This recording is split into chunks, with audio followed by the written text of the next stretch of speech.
Susipažinkim, esu nauja Saulės šeimos medicinos centro narė, gyvensenos medicinos specialistė Kotryna Nausėdė.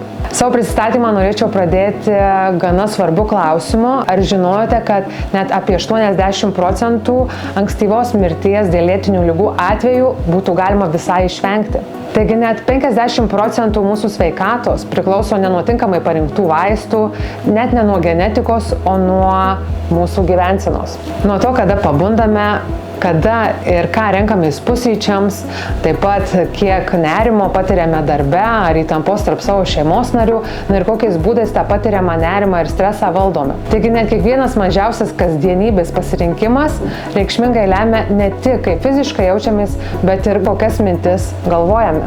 Mano kompetencija gana plati, daugiausiai savo darbe orientuojuosi į sutrikusį, nesąmoningą, emocinį valgymą ir jo nulemtą nepakankamą kūno svorį, antsvorį ir nutukimą.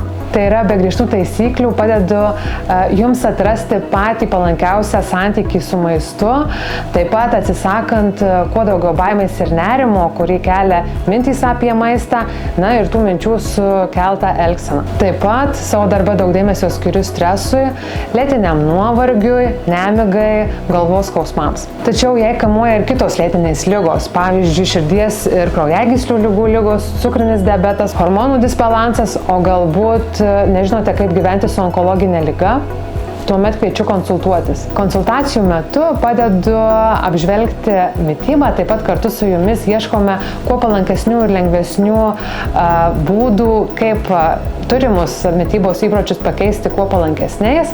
Taip pat kartu vertiname fizinį aktyvumą, ieškome būdų, kaip padidinti jį, taip pat mokome streso valdymo būdų, vertinam psichoemocinę sveikatą. O jeigu turite žalingų įpročių, ieškome, kuo galėtumėme juos pakeisti. Ir galų gale mūsų bendras tikslas visuomet yra visom šiom priemonėm pagerinti ne tik jūsų gyvenimo kokybę, bet ir pailginti gyvenimo trukmę.